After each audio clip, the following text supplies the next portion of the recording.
When people talk about free speech, they usually mean free in relation to censored speech or constrained speech or limited speech, speech that's been held back, speech that's been prevented from taking place, perhaps by a government or something like that.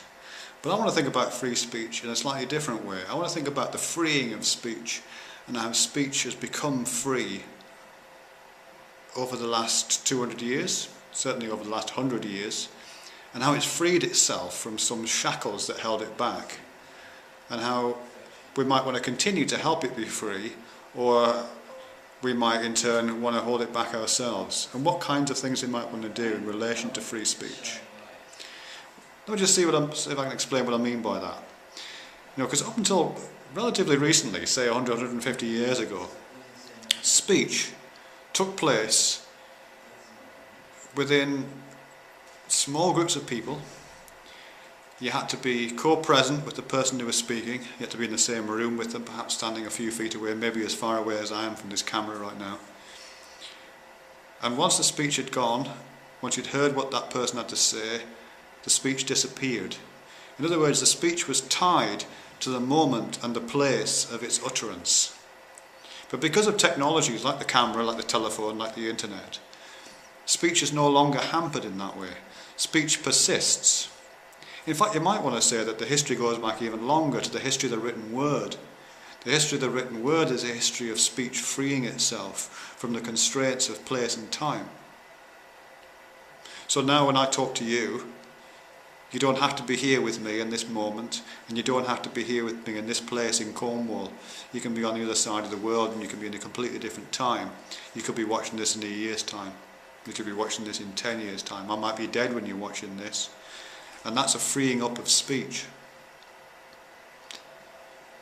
But of course, with that kind of freedom, along with the technologically enhanced freedoms, the opening up of spaces, of space and times in which speech can operate in that it couldn't operate in before, of course there are still constraints. There are still governments, there are still corporations, there are still organisations, there are still individuals who don't want to hear your speech, who don't want to allow speech to be free. Because when speech escapes from the boundaries of space and time, when it can transcend those boundaries and live in the medium and echo through the centuries, when speech does that, it often it needs a place to go to.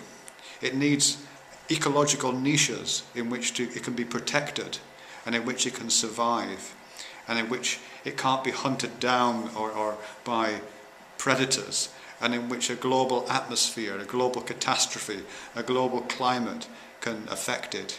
In other words, it needs to be uttered in a diverse environment in which different kinds of speeches, different kinds of utterances, different things said and different things done can be out there and can find places where they can gain audiences, where they can get in communication with other free speakers just like them.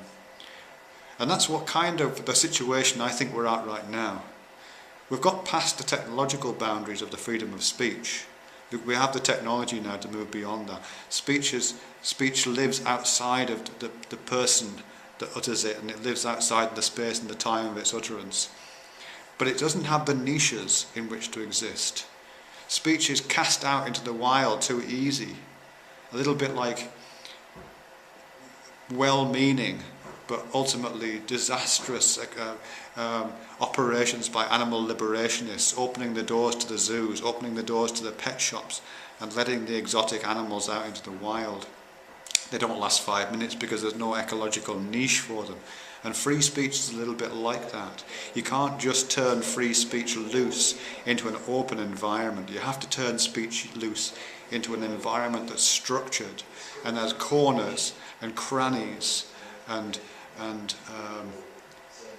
rarefied spaces and distant spaces and tight spaces and well-protected spaces for that speech to find a place to grow in. And that's the situation we're at right now. We've got the technology, but we don't have the multiplicity of spaces. We don't have the diverse environment. We're a monoculture, and speech can never be free in a monoculture.